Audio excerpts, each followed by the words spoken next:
Trade globally is in a state of flux. America's busiest port of Los Angeles is warning of a 35% drop-off in traffic as tariffs take their toll. I wanted to find out what impact uncertainty is having on our economy. So I'm going inside Auckland's port operation, on land and out at sea. Can I do a donut? You can, but in a few seconds. Let's get a handle of it first. You effectively have a front row seat to every single industry in this country. You do, and you get a real sense of how the economy's going. But then you're going to give up the other two and give them to the city, and they'll turn that into like recreational areas. Not give, sell. Sell. Commercial Okay, there. this is an interesting point because my understanding is the mayor reckons he's going to get them for free. I know. I've been quite open about starting to charge much more in access charges because, in my view, the city wasn't getting a fair return for the investment it had, and we have to increase the price. People were rushing to bring in electric vehicles, and since then we've seen those drop right off.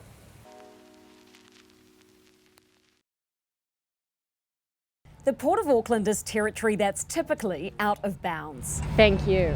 We started by getting a quick health and safety debrief with Chief Executive Roger Gray. Thanks so much, Chris.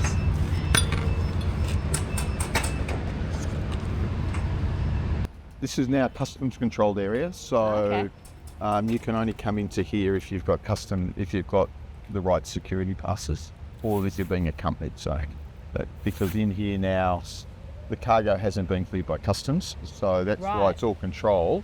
So people can't just wander in and out, because we are sadly having a significant surge in drugs and other illegal substances coming into the country or trying to get in the country, and customs are working hard to stop that. So we might talk about that when we get out there. Yeah, we can. That'd be awesome. Yep, cool. Yep. Hey, how are you? Morning, how are you? Morning. Well, that's the biggest risk you have is people versus plant and working at heights, because they're big bits of kit, and when you're 16 metres up in a straddle, that's really hard to see down, so you don't. It would be. So when you see we'll get out here, everything's fenced off. You can't actually physically walk out into the main area because the guys won't see you if you're when they're driving along, and we'll show you how they drive. But they're sitting sideways, 16 metres up, with a container underneath, and it's pretty hard to see. So the best thing you do is keep people out. But today we are allowed in. Roger and his team took us on a driving tour of the dock. So this is, on the right, this is coal coming in for Genesis. Interesting. To be burnt down at Huntley.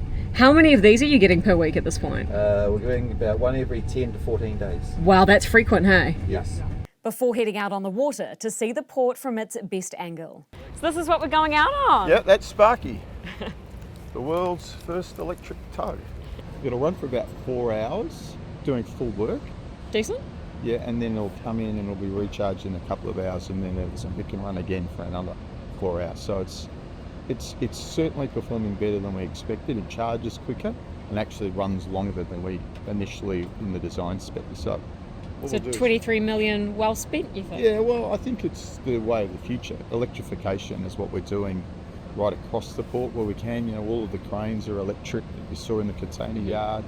The straddles, there isn't an electric option yet, but they'll come. And when they do, we'll progressively replace equipment as it comes to the end of its life with electric. But I think we'll end up with a hybrid model, because sometimes tugs need to be on station pushing a ship for 8 or 10 hours back onto the wharf in really bad winds, because these things blow off really easily. You don't appreciate how much. Don't tell me that. They bob around. No, I'm talking about the ships. They bob around, right? Yeah, of course. So you get a big even wind. something of that size, which is crazy. Yeah, I know. That's the bit that surprises you. So, all right. Let's do it. Beautiful morning to be on the water. Yeah, it was nice. Yeah, it's lovely in this weather, but as you can appreciate, we work 24/7. And to be pretty tough on the guys. Yeah. When it's thumping down with rain. You got any sea legs? Just in case. Come on, Roger. Right, come on. Now, if you want to know how well liked a CEO is, follow them around the job on their birthday. Happy birthday to you. Happy birthday to you. Happy birthday, dear Roger. Yeah. Happy birthday to you. Hip hip hooray! Thank you, everybody. No, that one's enough. Thank you, team. Here we go. All right. Another surprise about Roger is he spent 20 years in the Australian Army before getting into commercial operations. Decided I'd try the corporate world. 20 years is a long stint though. That's was. a real career. Yeah, it was. It was great. I could have easily stayed longer, but, circumstances in life, went, no, I'll give it a crack in the real world. So that's what I did. How was that transition from a defence force into the corporate world? Like, it must have just been It's not easy. hard. It's not easy for people to do. I went and did an MBA to help me demilitarise myself. And then from there I joined the Sydney Olympics and worked in the logistics at the Sydney Olympics for 18 months, which was a sort of hybrid between commercial and public sector, and then went into Goodman Fielder and worked my way up in Goodman Fielder. Interesting. So then you got to understand FMCG and trade. And Yeah, I did consumer 11 demand. years. Did 11 years at Goodman Fielder. The last 4.5 were why I came to New Zealand, because I came here to be MD of Quality Bakers in 2007. So, From bread to a port. from bread to aviation to a port. You went to aviation in between? Yeah, I did 6.5 years at Air New Zealand. So I ran and my last job was running all of the airport operations globally, from Hokitika to Singapore to Buenos Aires to Chicago, and all the lounges and the car parking business. And super relevant to what you're doing now. Yeah, I mean, that was one of the neat transitions, going from airports to seaports. They're surprisingly similar in the fundamentals. Things arrive, you exchange cargo, things depart. It's the same as an FMCG distribution centre. Truck arrives, you move the freight off and back, and then things. So I think there's a lot of people don't appreciate just the similarities between FMCG, seaports, airports. These things will spin on a dime as well, and he may take you for a donut later. Stay tuned to see if he fulfills that promise. But we're here to talk about trade. And Roger tells me tariffs have not negatively impacted this business much at all. We've got 4 terminals. Down that end is the cruise terminal zone, Prince's Wharf and also Queen's Wharf. Then you've got, just behind us here, is the roll-on, roll-off wharf or terminal, which is where we roll on cars, agricultural machinery. Last week we had 4 of Auckland Transport trains come in, so you've got some really cool stuff. That is cool. You can see some camper vans there, agricultural equipment, some boats, all different things come in. Then we're moving to this area here. To this side is the multi-cargo, which is things like bulk, cement, coal, wheat comes in for chicken feed, not iron sands, but other sands. We've got a research vessel coming in. Then lastly, we'll move to the 4th terminal, which is what most people focus on, which is the container terminal, which is what we tried to automate, but we've moved on from that. You effectively have a front row seat to every single industry in this country. You do, and you get a real sense of how the economy is going by each of the respective trades. So containers right now, interestingly, as an import port, you think tariffs, you think challenges. We're actually growing, and that's because Aucklanders are consuming. The roll-on, roll-off is down 40% year on year. Cement is flat. Structural steel through multi-cargo, worst it's ever been. Cruise was okay this year. Next year drops by 30% down to only 80 ships. So That's on forward bookings? Yeah, wow, on forward bookings. That's not good. No, I mean, it just is a bit of a reflection of a few things. Demand. We had a spike in demand, and so it's sort of Yeah. normalising in a way. Yeah, and so you do get a sense. I mean, we're almost a little bit like the canary. We're able to give you an insight into how the economy's going. So I feel really positive about the economy off the back of container imports. People are still buying. Maybe less in food and hospo, but certainly consumption seems to be continuing to grow. I know that this is mostly an inbound port. I believe 2/3 of your imports that come through this port are for Auckland specifically. Yep. But in outbound, the portion that you do of export, we've already seen from companies like Delegate and New Zealand Wine Company saying that their global wine case sales are going to be down 12% year on year. Yep. What's your forecast for a drop off in outbound demand, Yeah. given the trade situation at the Yeah, moment? we're not too worried about it. I think if I was sitting at Napier or Tauranga, it would be different given the nature of it. Are they more export They're more outbound? export orientated. So what happens for the Upper North Island is we're literally the import location because it's consumed within 60 to 90 kilometres, and Tauranga, Leonard's the exports. So Zespri, Fonterra, Alliance meats and that stuff tend to go out through there because the reason for that also is we are the first port of call. The ships come to New Zealand first here. Not Marsden Point? No, not predominantly, not the cargo ships. So they come here first, drop their cargo for Auckland. Then they sail down the country, dropping off. Then To they turn Tauranga. around. Well, they tend to go past Tauranga and Okay. they go down to Napier, Littleton, and then down to Dunedin, turn around, and then they come back up, loading up exports as they go. And Tauranga is the last port of call. So that's why it tends to be the export port. So they Interesting. load everything up and then they head off to North America, Asia, Australia. Okay, time to take a look at this view. The tug got us up close and personal with a container ship leaving Auckland for Littleton, the port near Christchurch that Roger used to lead. This is a relatively small ship, though it looks big when you're closer. And in New Zealand, we really only process relatively small ships. But there will be a trend over the next 5 to 10 years of the shipping lines bringing fewer bigger ships. And that'll mean that the whole network will change because there's really only 3 or 4 ports that can handle the big ships. So that's Auckland, Tauranga, Napier and Littleton. So New Zealand over the next decade, I think, will transition to a much more hub and spoke model with 4 main blue water ports and then smaller coastal ships like the Moana Chief going up and down the coast, delivering to the smaller ports like Nelson and Napier. Do we get a horn blaring? I don't know actually. I can if you want. We can do that for you. So you can see the pilot boat sitting out there. That's the orange boat out there. So that's It's so tiny compared to this big it one. is. And what will happen is, as I said, once Thank you! there you go. Well done, team. So what will happen now is that the boys will back away and we'll go up close to the Moana Chief and have a look. The Port of Auckland handled 457,000 20-foot equivalent units in the first half of this financial year. That's the industry measure for these containers. It's New Zealand's second busiest after the Port of Tauranga, but it has big plans to expand 2 of its wharves.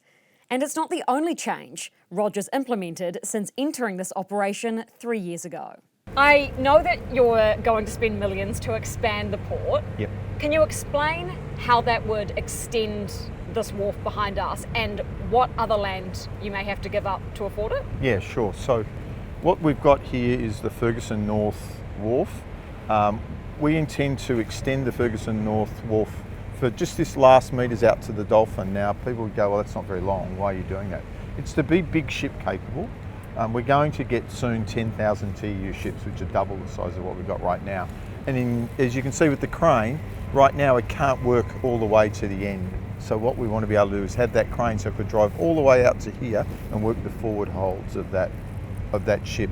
Linked to that, we'll be continuing to dredge through here, so deeper, so down to 15.2 metres. So that you can facilitate those The bigger, bigger ships, ships. because they're deeper too.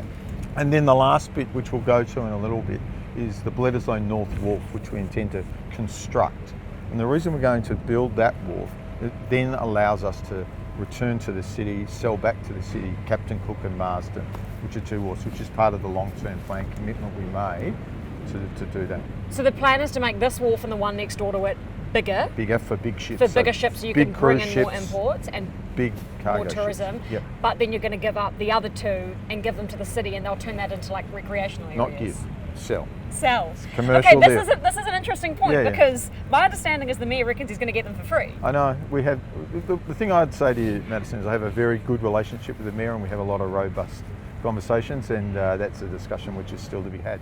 The long-term plan does talk about that we'll agree on a weight of value and then that there's a commercial transaction.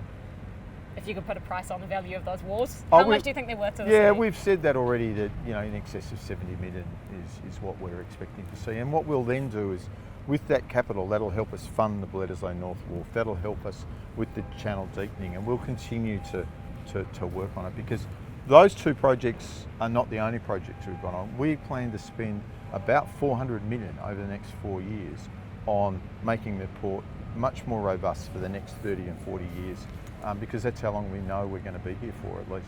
What's the split of that between wharf extension construction, and how much does that leave you with to spend on other projects? Yeah, the wharves in of themselves are about half of that, and then the other stuff goes on things like a new workshop, because the new straddles are 4 high, so the current workshop doesn't fit them, so we've got to build a new workshop.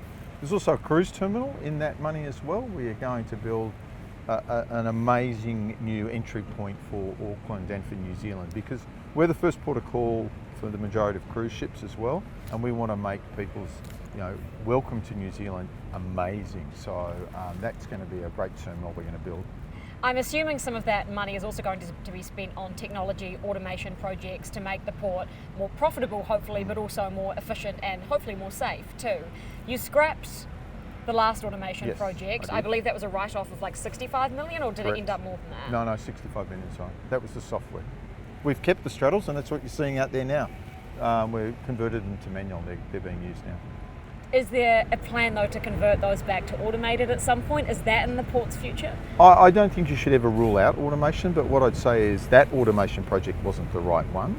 I think there's plenty of opportunities in time, but the straddles that we've got now will serve us for the next 15 years, and they give us plenty of capacity. So we don't have any capacity constraints now for at least the next 15 to 20 years. So I think what will happen is in about a decade, maybe 15 years, people will start to look at what are the next best options and how we can continue to grow on this spot. Because we're here, as I said, we're here for the next 40 plus years. If we can talk about finances just quickly, the turnaround in finances that you've made at the Port of Auckland has been pretty incredible.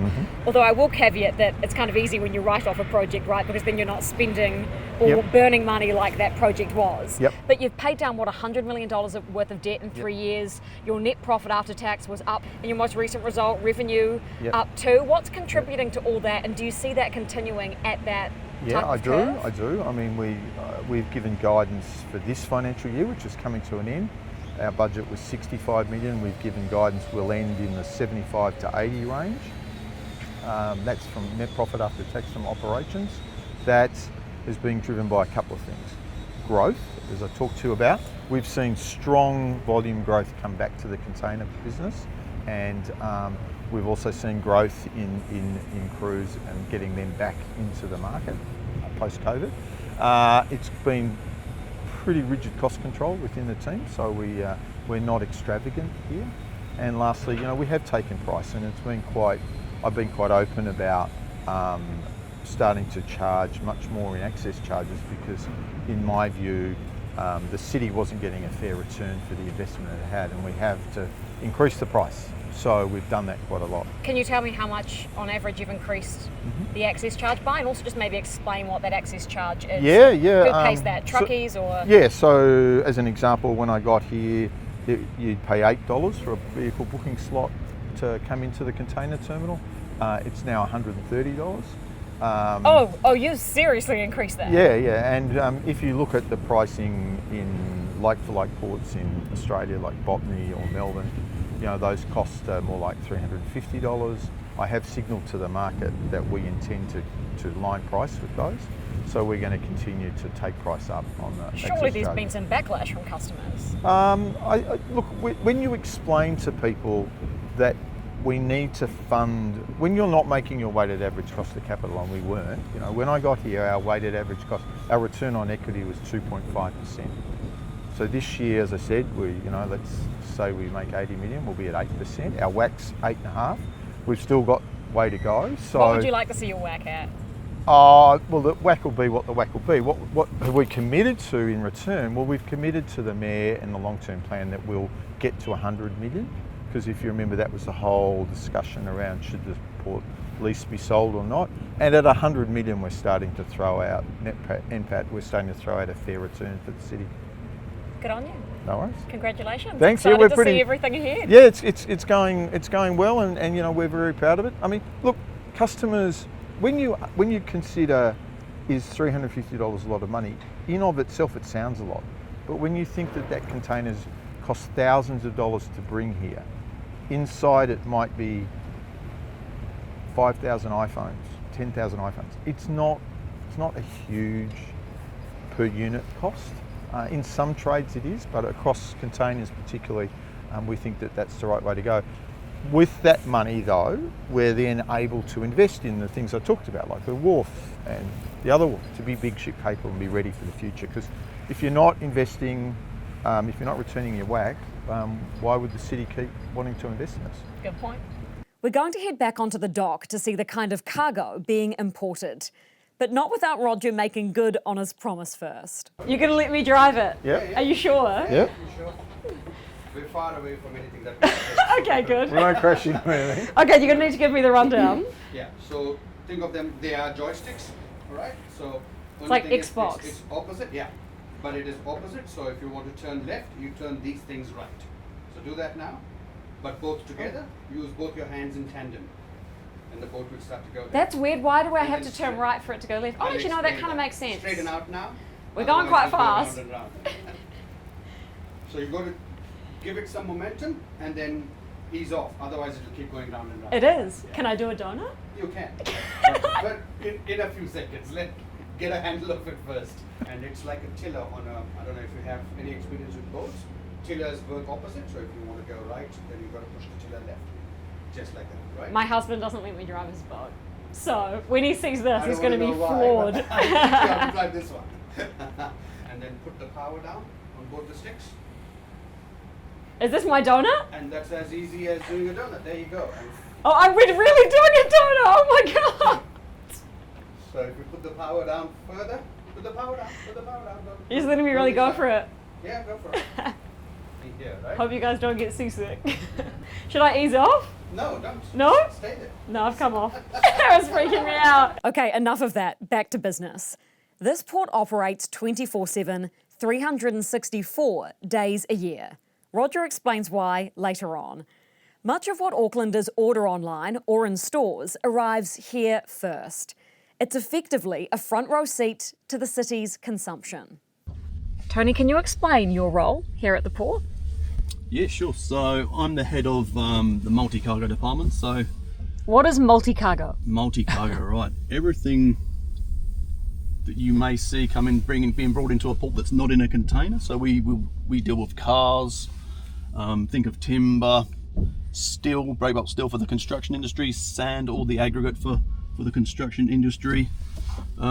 Any bulk products really that's required. So you see all the kind of heavy industry stuff, right? As opposed to the consumer goods that are typically bought in shipping containers. Yeah, 100%. So we're going to see off of these sorts of types of ro-ro vessels here, we're going to see construction equipment, agricultural equipment. It's all needed for New Zealand and Auckland. So that's why we're so integral here, because a lot of the equipment that rolls off these vessels is destined for Auckland.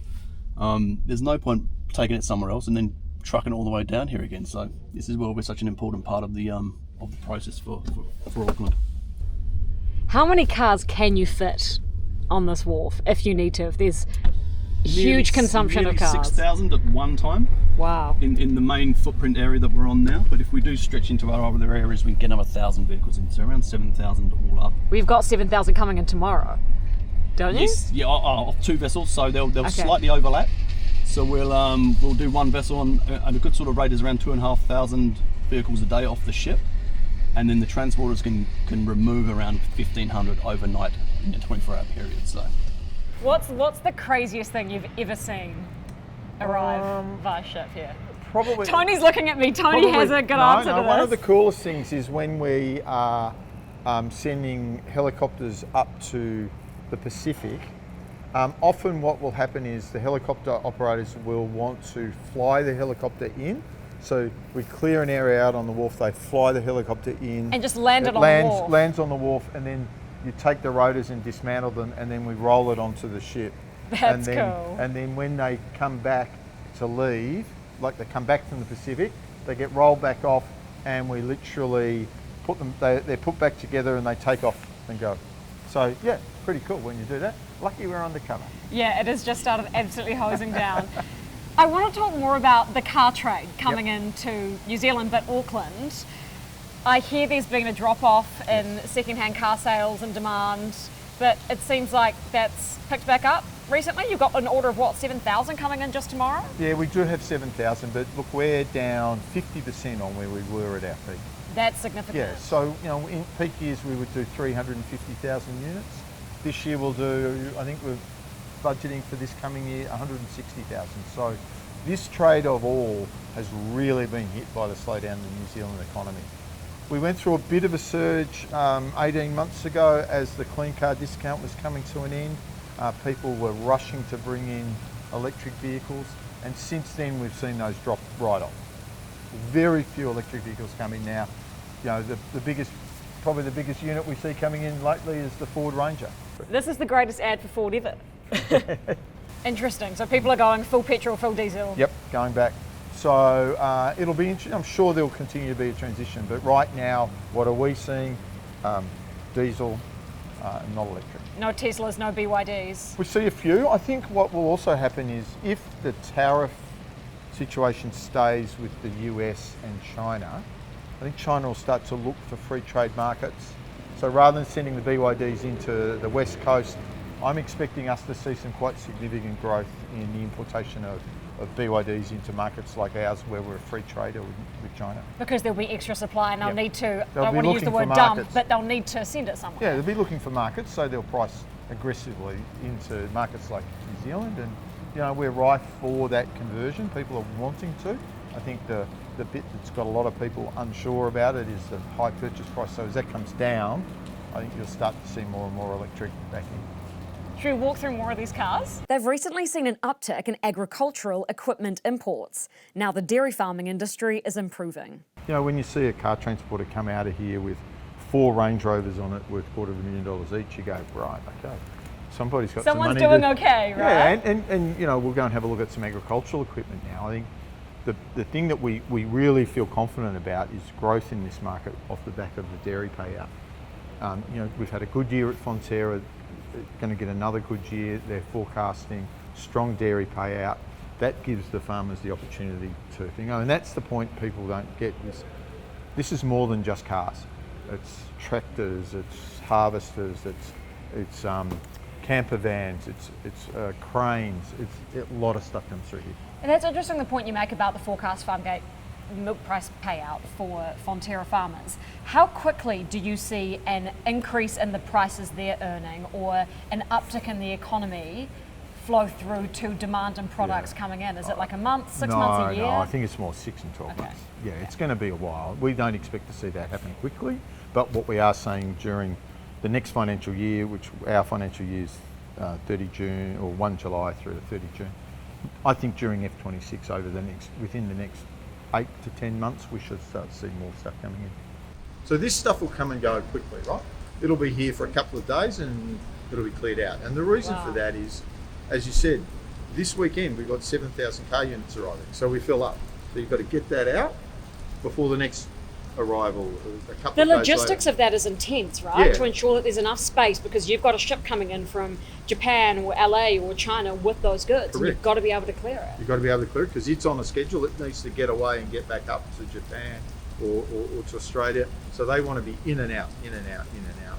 I mean, I think the weather now we can see is pretty testament to the conditions that the team work under as well, because we are 24/7. We only close when there's severe wind, and even down here you can keep operating in much higher winds, but in the container terminal we'll shut down in high winds like Because we there's a had risk last they week. can tap. Yeah, they blow over, and you don't. And the straddles, you're up in a straddle or in a crane. You don't want to be 16 metres up, getting blown around by 40 or 50 knot gale. So I don't really want to be 16 metres up on a good day, if I'm honest, Roger. no, I understand that. So, but you can see, I mean, the great thing I love also is a number of people I know who work in these buildings often send me photos, giving me feedback. Everybody's got a view of the port, and we're pretty cool with that. As I said, we're very proud of our position and our location here, and the privilege the city has giving us this land to be able to work. And that's why, you know, Mayor Brown goes on about it, and I support him. That's why we have to be because we are on such a valuable piece of land, we have to give a fair return to the city. You're on prime real estate right We now. are, and we've got to make sure that we make the best use of that and that we react well with the community. And I think over the last 3 or 4 years, we've shown how valuable the port is to the city, how valuable the port is to New Zealand, and certainly from my perspective, the debate around the port moving has been put to bed. People now acknowledge and understand why we're here and what we do, and as long as we keep doing it well and we make a fair return, the people will keep supporting us being here. Can you give me the elevator pitch on why Auckland as a central city needs a port downtown in our main office area? I mean, I think it's rather beautiful. I quite like seeing an economy in action and visualising it, but to many Aucklanders, it's an eyesore. Yeah, and that's a very valid point. The reason that this port's needed where it is because there's nowhere else for it. The reality is it's in the right location. Now, historically, it started here because this is a sheltered harbour and it's safe. It's still here because of that. The reality is we have moved very significantly over the last 25 years. We used to go all the way as a port company to the bridge. Mm-hmm. We've handed back or sold back to the city 125 hectares in the last 25 years. Wynyard Quarter as an example, the marina, all of that used to be port company. So that's all gone back, and the next phase, and we've agreed with the city, when we finish the Bledisloe Wharf for cruise and roll on, roll off, we'll sell back to the city Cook and Marsden. So that'll further our advance to the east, and we're very committed to continuing to utilise our land efficiently. The reality is right now, there's nowhere else for this port in New Zealand.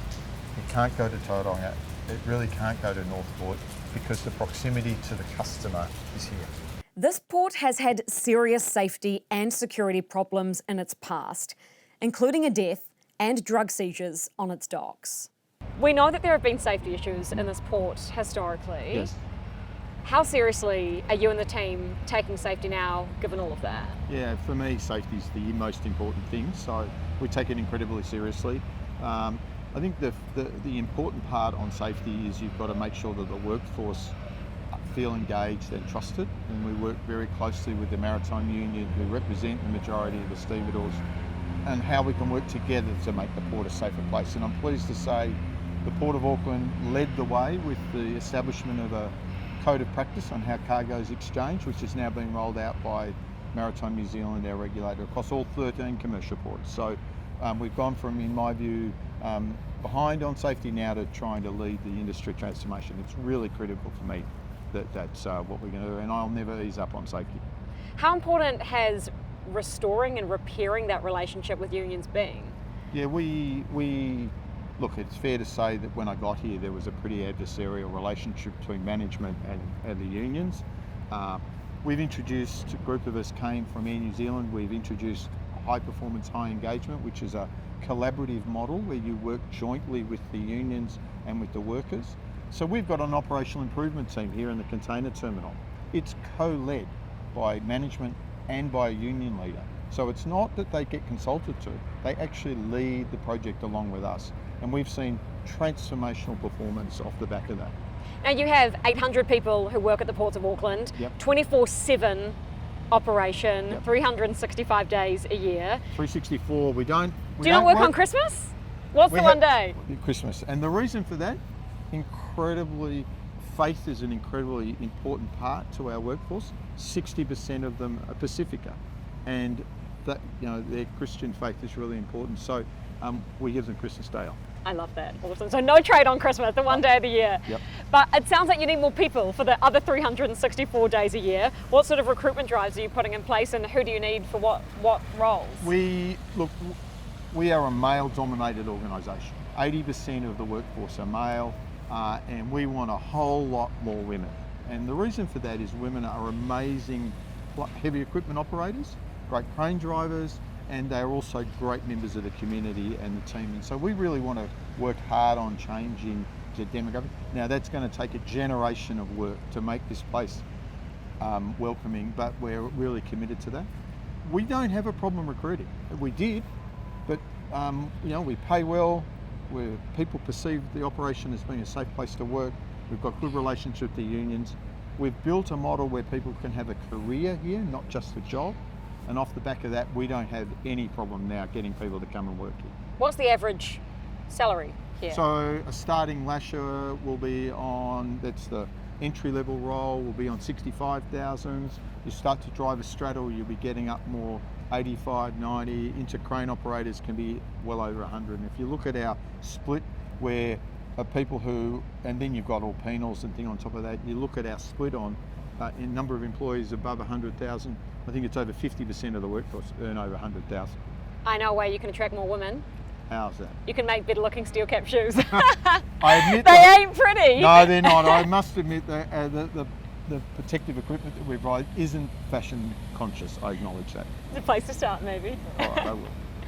Now, something we spoke about on the way in was also security. Yep. Talk me through the security operation and how intense that is, because this is also where goods come in from around the world, and we have a drug problem in this country. We do, and we also have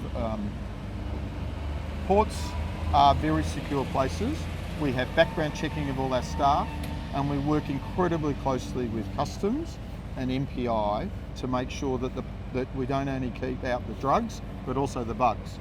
So MPI is there to make sure that we protect the biosecurity of New Zealand, and we work in partnership with them, and we work very closely with customs to ensure that as much as we can, we stop the illicit trade in drugs, tobacco, weapons coming through the port. Are you seeing more of it? Or is it just because you're catching more of it through that security Look, I operation? think that's a question more for customs than me, but what I would say is the size of the seizures and the frequency of the seizures and the complexity of how they're trying to be disguised has certainly ramped up in the last few years. And that's specifically of drugs, not bugs? Particularly drugs. Though we've got some big issues with marmorated stink bug comes in on the cars, so we have a season where we work incredibly closely with MPI on that. We have a mosquito trapping system here where we are constantly checking for exotic things coming in. So yeah, we work really closely. People don't appreciate just the layers of work and the great work that MPI and customs do. Yeah, that's really interesting. I wouldn't have thought that you'd have like mosquito traps Yep. down here. And you're by the water, right? Exactly. And you've got a lot of stuff coming in from the Pacific. So the other one is giant African snails. They come in out of some of the Pacific islands. So again, these are the sorts of bugs that we work with MPI to stop. Interesting. Thank you so much for showing us around, No worries. especially on your birthday. Thank you. Happy birthday. Thank you very much. Take care. Thanks so much, See Roger. you. Appreciate Bye. it.